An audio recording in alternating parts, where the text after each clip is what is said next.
Ako po si RJ Carlo L. Pacon, 13 years old, nag-aaral po sa grade 4. Pangarap ko pong maging pulis para po mahuli ko mga kriminal. Paglaki ko po, gusto ko pong maging pulis para po matulungan ko mga mahuli. Paglaki ko po, gusto ko pong maging pulis para po mahuli ko ang kriminal. Paglaki ko po, gusto ko pong maging Paglaki ko, gusto ko maging kriminal.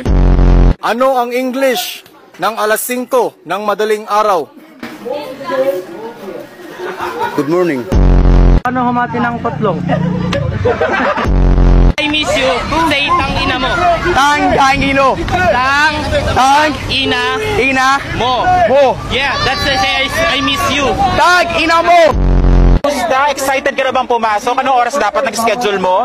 9. So bakit nandito ka na ganyan kaaga? Anong oras ka pumunta dito? 6. 6 o'clock. So anong nararamdaman mo na mag-face-to-face classes na?